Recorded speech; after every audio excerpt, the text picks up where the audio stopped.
श्री सच्चिदानंद सद्गुरु साईनाथ महाराज की जय।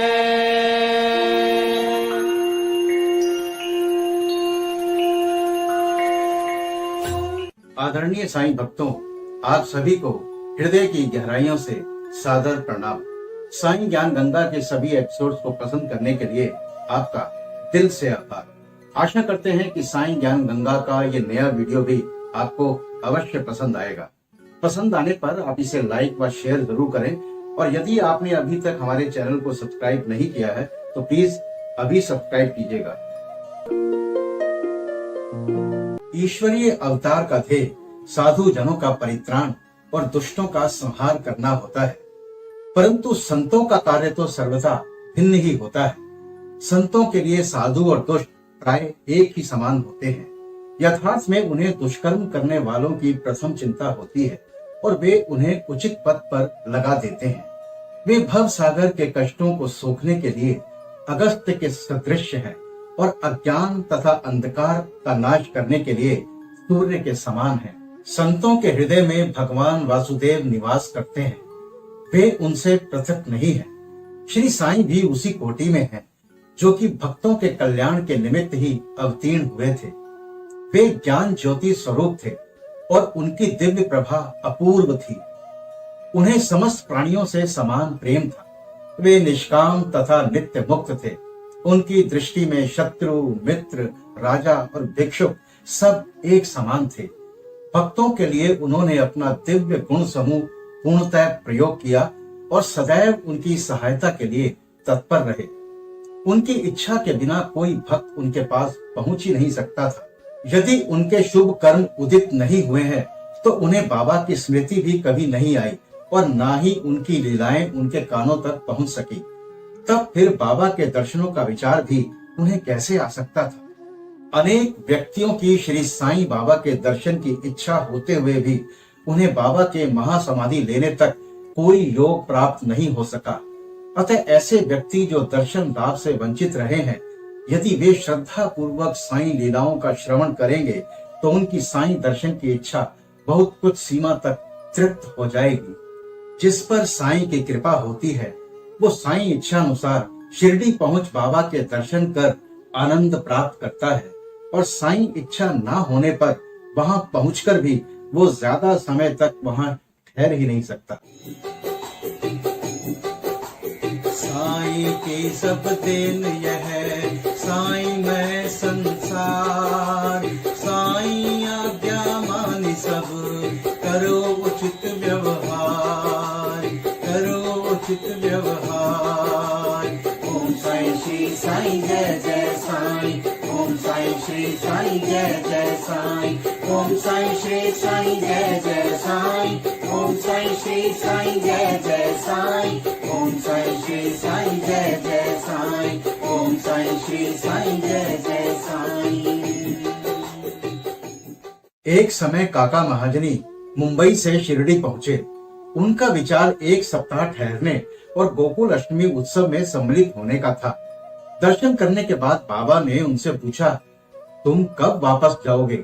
उन्हें बाबा के इस प्रश्न पर आश्चर्य सा हुआ। उत्तर देना तो आवश्यक ही था, इसलिए उन्होंने कहा, जब बाबा आज्ञा दे। बाबा ने अगले दिन ही जाने को कहा। बाबा के शब्द कानून थे, जिनका पालन करना नितांत आवश्यक था। काका महाजनी ने तुरंत ही प्रस्थान किया। जब वे मुंबई में अपने ऑफिस में पहुंचे तो उन्होंने अपने सेठ को अति उत्सुकता पूर्वक प्रतीक्षा करते पाया। मुनीम के अचानक ही अस्वस्थ हो जाने के कारण काका की उपस्थिति अनिवार्य हो गई थी। सेठ ने शिरडी को जो पत्र काका के लिए भेजा था वो मुंबई के पते पर उनको वापस लौटा दिया गया। अब एक विपरीत कथा सुनिए। एक बार एडवोकेट भाऊ साहेब धुमाल एक मुकदमे के संबंध में निफाड़ के न्यायालय को जा रहे थे। मार्ग में वे शिरडी उतरे। उन्होंने बाबा के दर्शन किए और तत्काल ही निफाड़ को प्रस्थान करने की तैयारी करने लगे, परंतु बाबा की स्वीकृति प्राप्त न हुई। बाबा ने उन्हें शिरडी में एक सप्ताह और रुकने के लिए कहा। इसी बीच में निफाड़ के न्यायाधीश उदर पीड़ा से ग्रस्त हो गए। इस कारण उनका मुकदमा किसी अगले दिन के लिए बढ़ा दिया गया। एक सप्ताह बाद भाऊ साहेब धुमाल को लौटने की अनुमति मिल गई। इस मामले की सुनवाई कई महीनों तक और 4 न्यायाधीशों के पास हुई। फलस्वरूप धुमाल ने मुकदमे में सफलता प्राप्त की और उनका मुवक्किल मामले में बरी हो गया। अब बात नासिक के मूले शास्त्री ज्योतिषी की।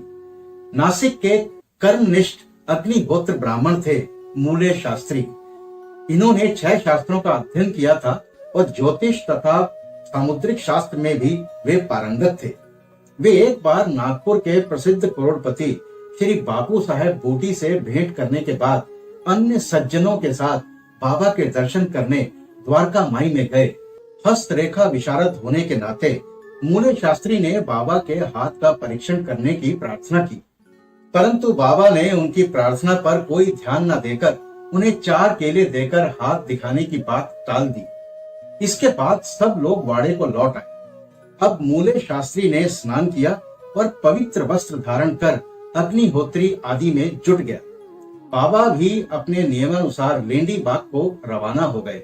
जाते जाते उन्होंने कहा कि कुछ गेरू लाना, आज भगवा वस्त्र रंगेंगे। बाबा के शब्दों का अभिप्राय किसी को समझ में नहीं आया। कुछ समय के बाद बाबा लौटे। अब मध्याह्न बेला की आरती की तैयारियां प्रारंभ हो गई थी। बापू साहेब जोग ने मूले से आरती में साथ करने को कहा, परंतु उन्होंने उत्तर दिया कि वे संध्या समय बाबा के दर्शनों को जाएंगे। तब जोग अकेले ही आरती में चले गए।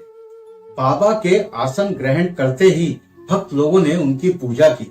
अब आरती प्रारंभ हो गई। बाबा ने कहा, उस नए ब्राह्मण से कुछ दक्षिणा लाओ।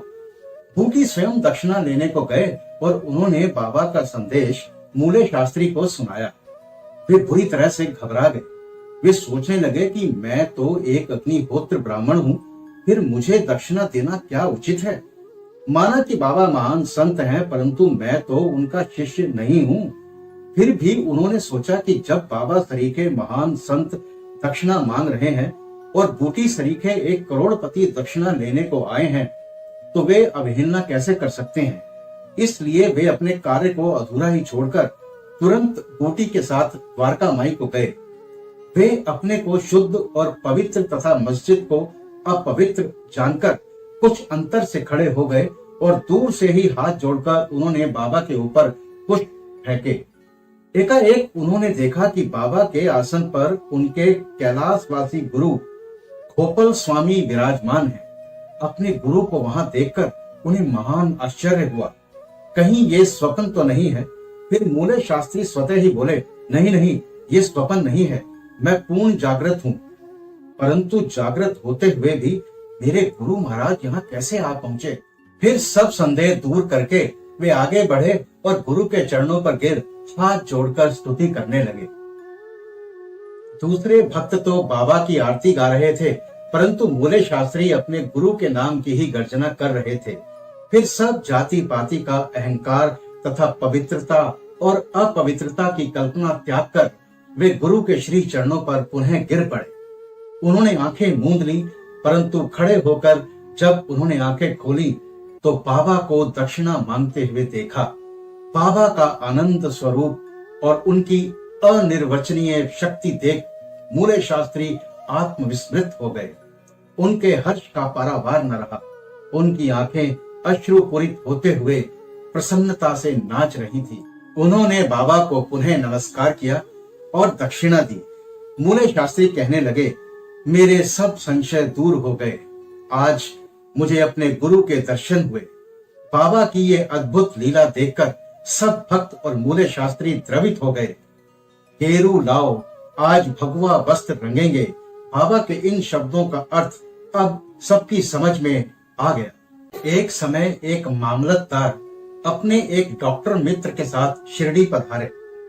डॉक्टर का कहना था कि मेरे इष्ट तो श्री राम हैं, मैं किसी यवन को मस्तक न नमाऊंगा। अतः वे शिरडी जाने में असहमत थे। मामलतदार ने समझाया कि तुम्हें नमन करने को कोई बाध्य नहीं करेगा और ना ही तुम्हें कोई ऐसा करने को कहेगा। अतः मेरे साथ चलो, आनंद रहेगा। वे शिरडी पहुंचे और बाबा के दर्शन को गए, परंतु डॉक्टर को ही सबसे आगे जाते देख और बाबा की प्रथम चरण वंदना करते देख सबको बड़ा अचरज हुआ। लोगों ने डॉक्टर से अपना निश्चय बदलने और इस भांति बाबा को, जिन्हें वो यवन कह नमन के लिए मना कर रहा था, उन्हीं बाबा को दंडवत करने का कारण पूछा। डॉक्टर ने बतलाया कि बाबा के स्थान पर उन्हें अपने प्रिय इष्ट देव श्री राम के दर्शन हुए और इसलिए उन्होंने नमस्कार किया। जब वे ऐसा कह ही रहे थे, तभी उन्हें साईं बाबा का रूप पुनः दिखने लगा। वे आश्चर्यचकित होकर बोले, क्या ये स्वप्न है? ये यवन कैसे हो सकते हैं? अरे अरे, ये तो पूर्ण योग अवतार हैं। दूसरे दिन से उन्होंने उपवास करना प्रारंभ कर दिया और प्रतिज्ञा की कि जब तक बाबा स्वयं बुलाकर आशीर्वाद नहीं देंगे, तब तक द्वारका माई मस्जिद में कदापि नहीं जाऊंगा। इस प्रकार 3 दिन व्यतीत हो गए। चौथे दिन उनका एक इष्ट मित्र खान देश से शिरडी आया। वे दोनों द्वारका माई में बाबा के दर्शन करने गए। नमस्कार होने के बाद बाबा ने डॉक्टर से पूछा, आपको बुलाने का कष्ट किसने किया? आप यहाँ कैसे पधारे? ये प्रश्न सुनकर डॉक्टर द्रवित हो गए और उसी रात्रि को बाबा ने उन पर कृपा की। डॉक्टर को निद्रा में ही परमानंद का अनुभव हुआ। वे अपने शहर लौट आए तो भी उन्हें 15 दिनों तक वैसा ही अनुभव होता रहा। इस प्रकार उनकी साईं भक्ति कई गुना बढ़ गई। इन कथाओं से यही शिक्षा मिलती है कि अपने गुरु में दृढ़ विश्वास होना चाहिए। श्री साईं बाबा माया की अभेद्य शक्ति थे। बाबा के शब्द सदैव संक्षिप्त, अर्थपूर्ण, गूढ़ और विद्वत्तापूर्ण तथा समतोल रहते थे। वे सदा निश्चिंत और निर्भय रहते थे। उनका कथन था कि मैं फकीर हूँ, ना तो मेरी स्त्री है और ना ही घर द्वार। सब चिंताओं को त्याग कर मैं एक ही स्थान पर रहता हूँ, परंतु माया मुझे नहीं भूलती, क्योंकि वो मुझे अपने चक्र में फंसा लेती है। श्री हरि की ये माया ब्रह्म आदि को भी नहीं छोड़ती, फिर मुझ सरीखे फकीर का तो कहना ही क्या है। परंतु जो हरि की शरण लेंगे, वे उनकी कृपा से माया जाल से मुक्त हो जाएंगे। इस प्रकार बाबा ने माया की शक्ति का परिचय दिया। भगवान श्री कृष्ण भागवत में उद्धव से कहते हैं कि संत मेरे जीवित रूप है, और बाबा ने भी हमेशा यही कहा, वे भाग्यशाली जिनके समस्त पाप नष्ट होने हों, वे ही मेरी उपासना की ओर अग्रसर होते हैं। यदि तुम केवल साईं साईं का ही स्मरण करोगे, तो मैं तुम्हें भव सागर से पार उतार दूंगा। मेरे इन शब्दों पर विश्वास करो, तुम्हें अवश्य लाभ होगा। मेरी पूजा के निमित्त कोई सामग्री या अष्टांग योग की भी आवश्यकता नहीं है। मैं तो भक्ति में ही निवास करता हूँ। अब आगे देखिए कि अनाश्रितों के आश्रयदाता श्री साईं बाबा ने भक्तों के कल्याणार्थ क्या क्या दिया। नारायण गांव, तालुका जुन्नर, जिला पूना के एक महानुभाव भीमाजी पाटिल को सन 1909 में वक्षस्थल में एक भयंकर रोग हुआ, जो आगे चलकर क्षय रोग यानी टीबी में परिणत हो गया। उन्होंने अनेक प्रकार की चिकित्सा की, परंतु कुछ लाभ न हुआ। अंत में हताश होकर उन्होंने भगवान से प्रार्थना की, हे नारायण, हे प्रभु, मुझ अनाथ की कुछ सहायता करो। ये तो विदित ही है कि जब हम सुखी रहते हैं तो भगवत स्मरण नहीं करते, परंतु जो ही दुर्भाग्य घेर लेता है और दुर्दिन आते हैं, तभी हमें भगवान की याद आती है। इसीलिए भीमा जी ने भी ईश्वर को पुकारा। उन्हें विचार आया कि क्यों ना साईं बाबा के परम भक्त श्री नाना साहेब चांदोरकर से इस विषय में परामर्श दिया जाए, और इसी हेतु उन्होंने अपनी स्थिति पूर्ण विवरण सहित उनके पास लिखकर भेज दी और उचित मार्गदर्शन के लिए प्रार्थना की। प्रत्युत्तर में श्री नाना साहेब ने लिख दिया कि अब तो केवल एक ही उपाय शेष है, और वो है साईं बाबा के चरण कमलों की शरणागति। नाना साहब के वचनों पर विश्वास कर उन्होंने शिरडी प्रस्थान की तैयारी की। उन्हें शिरडी में लाया गया और बाबा की द्वारका माई में ले जाकर लिटा दिया गया। श्री नाना साहेब और श्यामा भी उस समय वहीं मौजूद थे। बाबा लेटे हुए भीमा जी को देखकर बोले, ये पूर्व जन्म के बुरे कर्मों का ही फल है। इस कारण मैं इस झंझट में नहीं पड़ना चाहता। ये सुनकर रोगी अत्यंत निराश होकर करुणापूर्ण स्वर में बोला कि मैं बिल्कुल निस्सहाय हूँ और अंतिम आशा लेकर आपके श्री चरणों में आया हूँ। आपसे दया की भीख मांगता हूँ। हे दीनों के नाथ, मुझ पर दया करो। इस करुणामय प्रार्थना को सुनकर बाबा का हृदय द्रवित हो आया और बाबा बोले, अच्छा ठहरो, चिंता ना करो। तुम्हारे दुखों का अंत शीघ्र होगा। कोई कितना भी दुखित और पीड़ित क्यों ना हो, जैसे ही वो द्वारका माई की सीढ़ियों पर पैर रखता है, वो सुखी हो जाता है। फकीर बहुत दयालु है और वो तुम्हारा रोग भी निर्मूल कर देगा। वो तो सब पर प्रेम और दया रखकर रक्षा करता है। रोगी को हर 5वें मिनट पर खून की उल्टियां हुआ करती थी, परंतु बाबा के समक्ष उसे कोई उल्टी ना हुई। जिस समय से बाबा ने अपने श्री मुख से आशा और दयापूर्ण शब्दों में उक्त उद्गार प्रकट किए, उसी समय से रोग ने भी पलटा खाया। बाबा ने रोगी को भीमाबाई के घर में ठहरने को कहा। ये स्थान इस प्रकार के रोगी को सुविधाजनक और स्वास्थ्यप्रद तो ना था, फिर भी बाबा की आज्ञा कौन टाल सकता था। वहां पर रहते हुए बाबा ने 2 स्वप्न देकर उसका रोग हरण कर लिया।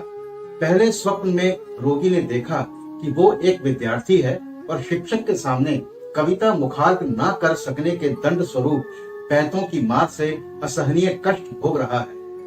दूसरे स्वप्न में उसने देखा कि कोई हृदय पर नीचे से ऊपर और ऊपर से नीचे की ओर पत्थर घुमा रहा है, जिससे उसे असहनीय पीड़ा हो रही है। स्वप्न में इस प्रकार कष्ट पाकर वो स्वस्थ हो गया और घर लौट आया। फिर वो कभी कभी शिरडी आता और साईं बाबा की दया का स्मरण कर साष्टांग प्रणाम करता था।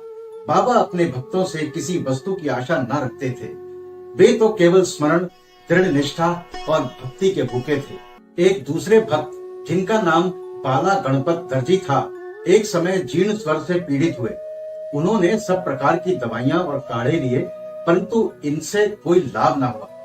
जब ज्वर तिल मात्र भी न घटा तो वे शिरडी दौड़े आए और बाबा के श्री चरणों की शरण ली। बाबा ने उन्हें विचित्र आदेश दिया, तुम ऐसा करो, लक्ष्मी मंदिर के पास जाकर एक काले कुत्ते को थोड़ा सा दही और चावल खिलाओ। ईश्वर भला करेंगे। वे ये समझ न सके कि इस आदेश का पालन कैसे करें। घर पहुंचकर चावल और दही लेकर वे लक्ष्मी मंदिर पहुंचे, जहां उन्हें एक काला कुत्ता पूंछ हिलाते हुए दिखा। उन्होंने वो चावल और दही उस कुत्ते के सामने रख दिया, जिसे वो तुरंत ही खा गया। और वास्तव में आश्चर्यजनक तरीके से ये उपाय करने मात्र से ही बाला दर्जी का ज्वर हमेशा हमेशा के लिए जाता रहा। काका महाजनी नाम के एक अन्य भक्त को अतिसार की बीमारी हो गई और थोड़ी थोड़ी देर में लूज मोशंस होने लगे।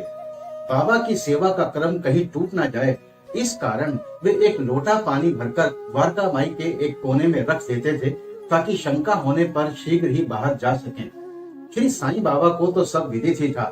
काका ने बाबा को सूचना ये सोचकर नहीं दी कि वे रोग से शीघ्र ही मुक्ति पा ही जाएंगे। इसी दौरान बाबा की स्वीकृति मिलने पर द्वारका माई में फर्श बनाने का कार्य प्रारंभ होने की तैयारियां शुरू हुई। जैसे ही फर्श बनाने का कार्य प्रारंभ हुआ तो बाबा क्रोधित हो गए और उत्तेजित होकर चिल्लाने लगे, जिससे वहां भगदड़ मच गई। जैसे ही काका भागने लगे, वैसे ही बाबा ने उन्हें पकड़ लिया और अपने सामने बैठा लिया। इस गड़बड़ी में कोई आदमी वहां मूंगफली की एक छोटी थैली भूल गया। बाबा ने एक मुट्ठी मूंगफली उसमें से निकाली और छीलकर दाने काका को खाने के लिए दे दिए। क्रोधित होना, मूंगफली छीलना और उन्हें काका को खिलाना, ये सब कार्य एक साथ ही चलने लगा। स्वयं बाबा ने भी उसमें से कुछ मूंगफली खाई। जब थैली खाली हो गई तो बाबा ने कहा, मुझे प्यास लगी है, जाकर थोड़ा जल ले आओ। काका एक घड़ा पानी भर कर लाए और दोनों ने उसमें से पानी पिया।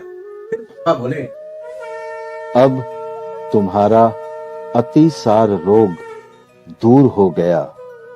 तुम अपने फर्श के कार्य की देखभाल अब कर सकते हो। थोड़े ही समय में भागे हुए लोग भी लौट आए। कार्य पुनः प्रारंभ हो गया। काका का रोग अब प्राय दूर हो चुका था, अतः अब वो कार्य में संलग्न हो गए। क्या मूंगफली अतिसार रोग की औषधि है? अब इसका उत्तर भला कौन दे। वर्तमान चिकित्सा प्रणाली के अनुसार तो मूंगफली से अतिसार रोग में और वृद्धि होती है, न कि मुक्ति। इस विषय में सदैव की भांति बाबा के श्री वचन ही औषधि स्वरूप थे। बाबा की लीला अपरंपार। अगर आप हमसे नए जुड़े हैं और आपने अभी तक हमारा चैनल सब्सक्राइब नहीं किया है तो अभी सब्सक्राइब कीजिएगा, क्योंकि हर गुरुवार को हम लेकर आते हैं आपके लिए बाबा की कथाओं का अनूठा संगम साईं ज्ञान गंगा में। तो मिलते हैं आपसे अगले गुरुवार साईं ज्ञान गंगा के एक नए एपिसोड में। तब तक मस्त रहिए, स्वस्थ रहिए, साईं नाम जपते रहिए। बाबा सबका भला करेंगे। ओम श्री साईनाथाय नमः। अनंत कोटि ब्रह्मांड नायक राजाधिराज योगी राज परे ब्रह्म श्री सच्चिदानंद सद्गुरु साईनाथ महाराज की जय।